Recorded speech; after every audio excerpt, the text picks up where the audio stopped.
Hello everyone and welcome. I'm excited to have you here today. Today's presentation is all about integrated grammar. We'll explore key concepts, practical applications, and ways to improve your understanding. Over the next few slides, we'll cover the essentials of integrated grammar and how it can enhance your language skills. Let's get started. Let's take a closer look at the contents of this presentation. On this slide, we have an overview of the topics we'll be covering today. First, we'll start with the basics of editing, including common editing errors and omissions. Then, we'll move into some practical exercises. Let's practice together to strengthen your skills. Next, we'll discuss key points to remember when editing, ensuring you grasp essential concepts. We'll also explore the learning objectives so you know what to expect from this session. As we progress, we'll look at how to effectively rearrange sentences and passages, including tips for reordering jumbled sentences. Throughout the presentation, you'll see various exercises like gap fill activities, where we'll examine different techniques and how to solve these types of passages. We'll also review answers to check your understanding and provide guidance on reporting conversations accurately. Most importantly, you'll learn rules for editing, how to identify errors, and techniques for omitting unnecessary information. We'll practice reporting conversations clearly, which is a vital skill in editing. By the end of this session, you'll be equipped with practical tools to improve your editing skills and handle various editing challenges confidently. So, let's move forward and dive into each of these topics in more detail. Now, let's take a closer look at some common issues we encounter in editing. First, there's editing errors and omissions. These are mistakes or missing information that can affect the clarity of a report. Next, we have gap filling, which involves identifying and completing missing parts to make the content coherent. Then, we come across jumbled sentences, where the sentence structure is out of order, making the message confusing. All these issues highlight the importance of careful editing to ensure our reports are clear and accurate. Remember, editing isn't just about fixing mistakes, it's about making sure the message comes across as intended. This ties into the overall goal of effective reporting, delivering information that's complete, precise, and easy to understand. Today, I want to share the learning objectives for this part of our course. First, students will learn to integrate form, meaning, and use within academic discourse settings. This means they'll understand how grammatical structures function together to communicate ideas clearly and effectively. Next, students will be able to use targeted grammatical structures in both speaking and writing in a way that feels natural and appropriate to the context. This is about making their language meaningful and relevant. Finally, students will practice using basic grammatical structures in short conversations and discussions, building their confidence and fluency in real-life communication situations. These objectives connect directly to our overall goal of helping you become more competent and comfortable in academic English, whether you're speaking or writing. Let's talk about gap fill exercises and the various techniques we can use. Gap fills are a fantastic way to reinforce vocabulary because they encourage students to actively recall and apply what they've learned. They can be done individually or in pairs, making them flexible for classroom activities or homework assignments. The key advantage is that students encounter vocabulary in different contexts, which helps deepen their understanding. When designing these exercises, we select and remove specific words that focus on particular language points we want to reinforce. Unlike closed texts, where words are removed at regular intervals, gap fills target specific words or types of words, making them more focused and purposeful. This targeted approach makes gap fills a versatile tool in our teaching toolkit and a great way to connect new vocabulary to real-world usage. When approaching gap-filling passages, the first step is to read the passage very slowly and carefully. This helps you get a clear sense of the context and the flow of ideas. It's important not to rush, because understanding the passage fully will make the next steps much easier. Next, try to fill in the gaps without immediately relying on the options provided. Use a trial and error method if needed, but don't just guess. Think about what makes the most sense in the context. Focus on the overall meaning and what the sentence is trying to convey. a crucial point is to get a good idea of the tense used in the passage. Is it past, present, or future? Recognizing the tense helps narrow down your choices and keeps your answers consistent. Remember, everything in the passage revolves around the tense, so keep that at the forefront of your mind. Also, pay attention to the language, the logical flow of ideas, and the tense consistency throughout the passage. These elements are interconnected, and understanding them ensures your answers are coherent. Once you have a good idea of what the gap should contain, then look at the options. Check each one to see if it matches the tense, fits logically, and maintains the overall meaning. This method ensures your answers are not just random guesses, but well-supported choices. Now let's move on to our practice section. I want you to complete this paragraph by filling in the blanks with the options provided. First, we start with the sentence, tigers at the top of the food chain.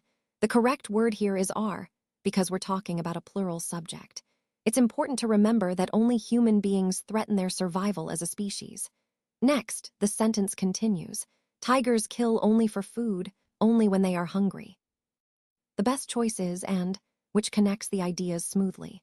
Moving on, they rarely, humans. The right word is attack, since we're describing an action that happens infrequently. Then the sentence says, easily by their reddish-orange coat with dark stripes. The correct answer is recognized, meaning we can identify tigers easily. The stripes part emphasizes their distinct markings, so stripes is the right choice. Finally, tigers are the wild cats in the world. The answer here is largest, highlighting their impressive size compared to other wild cats. This exercise helps reinforce key points about tiger characteristics and their position in the animal kingdom. By understanding these details, we get a clearer picture of their role in the ecosystem and the importance of protecting them. Let's practice together. Reading is one of the best hobbies you can adopt. Now, in this sentence, the correct word to complete the phrase is that. So, reading is one of the best hobbies that you can adopt. It's important to understand that choosing the right words helps make your sentences clear and meaningful. Next, we see it not only helps you to pass your leisure time usefully. Here, it refers to reading, and this part emphasizes that reading is a productive way to spend your free time. But there's more, reading also keeps you well informed, which is a key benefit. Additionally, reading builds your vocabulary and helps you to improve your expression. This means that by reading regularly, you expand your word bank and become better at communicating your ideas. Finally, if you're unsure about which books to read, you should ask your parents or your librarian. They can guide you to suitable choices, making your reading experience even more rewarding. Remember, reading isn't just a hobby. It's a valuable skill that enhances your knowledge and communication skills, fitting perfectly into our overall theme of personal development. Now, let's look at this practice exercise to help us reinforce what we've learned. As you see, the task is to fill in the blanks with the most appropriate options from the box provided. First, we're talking about butterflies and their abundance in the Central African Republic. The key here is understanding the correct preposition to describe location, so choosing in makes sense because it indicates that butterflies are abundant within that region. Next, we have a sentence about the size and appearance of butterflies. Many are brilliantly colored and small, but some are quite large, up to saucer size. Then, we move on to the fact that this country is home to nearly 600 identified butterfly species. Here, recognizing the correct verb tense is important, and has fits because we're talking about a current fact. For the sentence about hobbies, the phrase, since my childhood implies a continuous activity, so catching is the right choice, indicating an ongoing hobby. Throughout this exercise, notice how selecting the correct conjunctions, prepositions, and verb forms helps us communicate ideas clearly and accurately. This kind of practice not only improves our language skills, but also enhances our ability to describe natural phenomena precisely, which ties back to our overall theme of understanding and appreciating biodiversity. Now, let's talk about what editing of errors actually means. Editing is typically done during the proofreading stage, which is crucial to ensure our writing is clear and error-free. When we discuss editing errors, we're referring to two main types: Errors and omissions. Errors are mistakes like spelling, grammar, or punctuation errors that can change the meaning or make the text confusing. Omissions, on the other hand, involve missing words or parts of sentences that can disrupt the flow or clarity of the message. To help understand this better, imagine a short text where each line contains either an error or an omission. This kind of exercise is useful because it highlights exactly what to look for when we review our work. By being attentive to these details, we improve the overall quality of our writing, which is essential when communicating effectively. Remember, editing isn't just about fixing mistakes. It's about refining our message so it's accurate and easy to understand, tying back into the broader theme of clear and precise communication. Now let's look at some important points to remember. First, editing is usually done during proofreading. That's the stage where we carefully review the text for any mistakes or errors that might have slipped through earlier. It's a crucial step to ensure our writing is polished and correct. Next, you'll notice that numbered blanks are provided with each line. These blanks are there for you to write the corrected or omitted words. There are primarily two types of mistakes you might need to identify: errors and omissions. An error could be a spelling mistake or incorrect word usage, while an omission refers to missing words that are necessary for the sentence to make sense. When you're trying to spot these mistakes, remember to keep the PPACTS rule in mind. This rule helps guide your understanding of what to look for. P for punctuation, P for parts of speech, A for agreement, C for coherence, T for tense, and S for spelling. Applying this rule makes it easier to identify the specific type of mistake in each line. Finally, the exercise provides a short text with one error or omission in each line. Your task is to carefully analyze each line, identify what's wrong, and correct it accordingly. This process sharpens your editing skills and helps improve the overall quality of your writing. Let's take a closer look at the PPACTS rule, which is a handy tool for checking your writing. First, the P stands for preposition.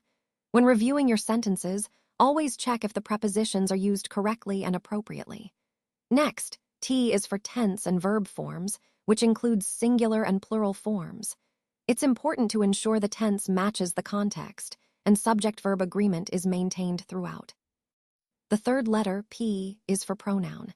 Here, you need to verify that pronouns are used correctly and that they clearly refer to the right nouns.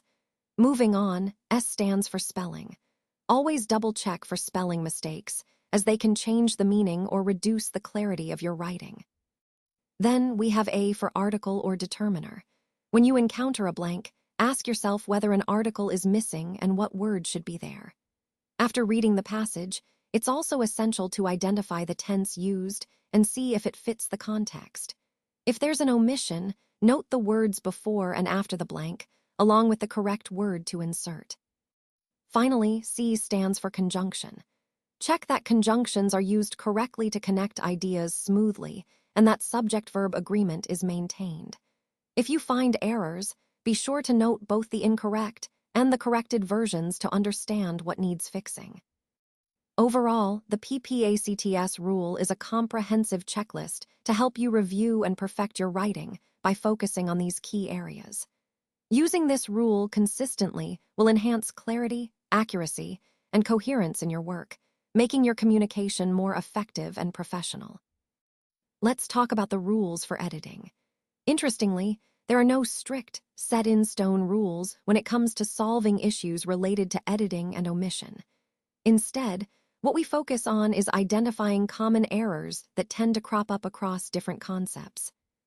For example, one of the most frequent mistakes involves subject and verb agreement. It's crucial that the subject and the verb match in number, whether singular or plural. Another common area is the correct use of determiners and articles. These tiny words can change the meaning of a sentence if used incorrectly, so paying close attention here is essential. Prepositions are another tricky spot. Using the wrong preposition can alter the entire meaning of a sentence or make it sound unnatural. We also see errors in other parts of speech, like adjectives, adverbs, or pronouns, which can impact clarity and correctness. Conjunctions, which connect ideas, are also a frequent source of mistakes. Proper use of conjunctions helps maintain the flow and coherence of your writing. Tense consistency is vital too. It keeps your timeline clear and logical. Switching tenses improperly can confuse your reader or listener. Finally, participles, gerunds, and infinitives are often misused or confused, but mastering their correct usage can really improve your sentence structure and clarity. Overall, these are the key areas to watch out for when editing. By focusing on these concepts, you'll be better equipped to identify errors and improve your writing effectively, aligning with the overall theme of honing editing skills. Let's take a look at slide 14, where we review the answers to the editing exercises. First, notice the pairs like meant and means, or on and with. These highlight common confusions in word choice or context, emphasizing the importance of selecting the correct form based on meaning. Similarly, we see pairs like but and, or saying and said. These are small but vital differences that can change the sentence's clarity or tense. Moving on, there are also pairs such as him and himself, or on and with, which often trip up writers. The key point here is to choose the right pronoun or preposition to match the sentence's intent. Next, we have exercise items like and the, or drawing and draw. These show how articles and verb forms need to be precise for correct meaning. Then look at the contrast between is and was, or while and when. This helps us understand tense consistency and temporal relationships in our writing. We also see pairs like at and in, or live and lived, stressing the importance of correct prepositions and verb forms for clarity. Further, note the differences between the and a, or has and had. These are subtle but crucial for specificity and tense accuracy. Moving on, the pairs why and because, or at and to, show how conjunctions and prepositions influence the logical flow of sentences. Finally, the last set compares and the, or lie and lies, emphasizing the importance of article choice and verb agreement. Throughout these exercises, the main takeaway is that careful editing and understanding of word choice, tense, and structure greatly improve clarity and professionalism in our writing. Connecting these points to our overall theme, mastering these details helps us communicate more effectively and confidently. Let's take a closer look at some tips for rearranging jumbled sentences. First, always check the links between words. There is usually something connecting either in the context or in the flow of the sentence, which can help you figure out the right order. Next, focus on vocabulary. Knowing the meaning of the words is essential because it helps you anticipate what might come next, making the rearrangement easier. When dealing with questions, especially yes or no answers, remember the basic structure: verb plus subject plus any prepositions or objects. For example, in interrogative sentences, this pattern is key. Similarly, when you see related pronouns like who, what, or which, they often indicate what should come next or what information is being asked for. For statements, the typical structure is subject plus functioning verb plus preposition and object. These are called affirmatives, and recognizing this pattern can speed up your understanding. And finally, for orders, requests, or suggestions, the pattern usually starts with a verb followed by any prepositions and objects. Keep practicing these tips, and you'll find it much easier to rearrange sentences smoothly and accurately.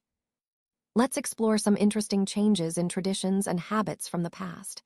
First, in childhood, he used to say that things were celebrated differently, perhaps with unique customs or ways of expressing joy. Instead of cutting a cake, people used to distribute sweets, which shows how different cultural practices can be. They used to light candles or lamps to celebrate, rather than blowing out candles on a cake. When it comes to weighing something, my grandfather's weighed grain against his parents, highlighting traditional methods of measurement and valuing hard work. Regarding social support, the poor were distributed among communities, emphasizing communal care and sharing. Now, moving to personal memories, I remember my grandmother and good friends who were always there for me. When I left my city, my parents went to live elsewhere, which was a significant change. She used to wake me up in the morning, a simple yet caring routine. In the mornings, she would sing monotonous prayers in a sing-song manner, creating a peaceful atmosphere. I loved her voice because of the comfort it brought me. She always went with me to school, showing her constant support and involvement in my daily life. These points highlight how traditions, routines, and personal bonds shape our experiences and reflect the cultural shifts over time. On this slide, I want to share some interesting answers I received about childhood traditions and personal experiences. First, one person mentioned that during his childhood, birthday celebrations were quite different from what we see today. Instead of cutting a cake, they used to distribute sweets among friends and family. Instead of blowing out candles, they would light a lamp, which was part of their celebration. Additionally, his grandfather's parents would weigh him against grains, and this was a special way to mark his growth. The grains were then given to the poor, showing a beautiful tradition of sharing and caring. Moving on, another answer describes a close bond with their grandmother. When their parents moved to the city, they left the child with her. The grandmother would wake them up in the mornings, and she would say her prayers in a simple, monotonous sing-song. The child listened attentively because they loved her deeply. The grandmother always accompanied the child to school, creating a sense of security and warmth. These stories highlight how childhood memories are filled with unique traditions and loving relationships, which connect to the overall theme of understanding our cultural and personal histories. Let's take a closer look at some common questions and concerns parents might have. First, you might wonder why you're not bothering me when your children want to go out and play instead of staying indoors. It's important to recognize that children need outdoor activity for their physical and mental health, and as parents, your role is to encourage balanced play. Next, during holidays, you might hear children repeatedly say the refrain, "This is the best holiday ever," highlighting how special time with family and friends makes these moments memorable. It's a reminder of the importance of quality time during these breaks. We also see that since summer, things have gotten worse in some cases, whether it's behavior, routines, or outdoor activity levels.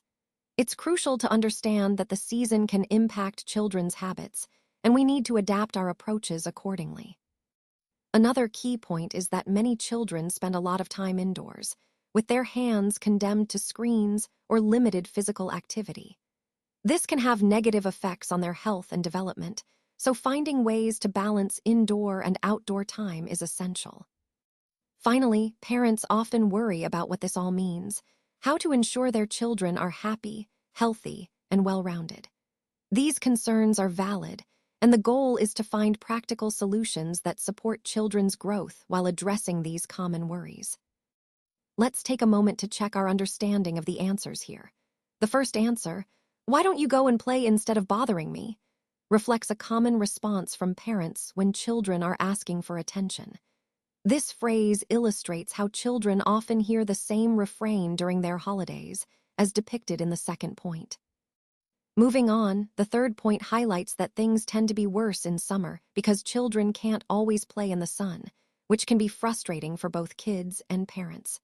The fourth point emphasizes that with so much free time, children are often confined indoors, leading to boredom or restlessness. Finally, this situation is what genuinely worries parents, that children may become too sedentary or miss out on outdoor experiences. Overall, this slide connects to our broader theme of understanding children's behaviors and the importance of balancing indoor and outdoor activities for their well-being. Omission. This slide highlights the concept of omission, which is essentially leaving out certain information, either intentionally or unintentionally. It's a key point because, in communication and decision-making, what we choose to omit can be just as impactful as what we include. Omission can shape perceptions, influence outcomes, and even lead to misunderstandings if not carefully managed. Throughout this presentation, we've seen how transparency and full disclosure are often vital, but omission still plays a role, especially when trying to simplify complex messages or protect privacy. So, understanding when and what to omit helps us communicate more effectively and ethically, aligning with our overall goal of clear and responsible information sharing. Now, let's look at how to report a conversation effectively. In this example, Shilpa asks Jaya if she can borrow her English textbook. Jaya responds positively, but also asks when Shilpa will return it. Shilpa then specifies that she will return the book after 2 days. Jaya emphasizes her need to prepare for exams, which highlights the importance of clear communication and respecting each other's needs. This exchange demonstrates the key points of reporting conversations, capturing the main ideas, the intent behind the messages, and the context. Remember, when reporting conversations, focus on the essence of what was said and the purpose behind it, which helps in clear, professional communication. This is an essential skill that ties into our overall theme of effective communication in different situations. Now, let's look at indirect speech, which is a useful way to report what someone has said without quoting them directly. In this example, Shilpa asked Jaya something. Notice that we fill in the blank with a question word or phrase like how or what, depending on the question. Then Jaya replied with her response, which is introduced with that to connect her reply to Shilpa's question. She also asked her something else, which shows how indirect speech often involves multiple layers of dialogue. Shilpa then said she was feeling a certain way or had a particular concern. Jaya, understanding her, urged her to take some action, and she explains why by mentioning her own experience or knowledge. The key points to remember here are how we change the original question into a statement, using words like asked and replied, along with the conjunction, that. This structure helps us report speech smoothly and clearly, especially when summarizing conversations in writing or speech. Understanding this will help us connect different ideas and conversations in a more natural, conversational way, which is essential for effective communication. So, keep in mind how the flow changes from direct to indirect speech, and you'll be able to handle reported speech confidently in any context. Soumya, I spent all those days attending a seminar in Pune. It was really insightful and helped me understand the various aspects of environmental pollution. Kirthai, I wanted to know more about what you learned there. Kirthai, I told Soumya that the seminar was quite informative and worth attending, as it covered the critical issues related to pollution and its impact on our environment. This exchange highlights the importance of staying informed and actively engaging with environmental concerns, which ties back to our overall theme of awareness and responsibility in protecting our planet. In this slide, we see a simple yet important example of reporting a conversation. Sarah asks Jane to bring her a sheet of writing paper because she needs to write a letter. Notice how she phrases her request politely and clearly.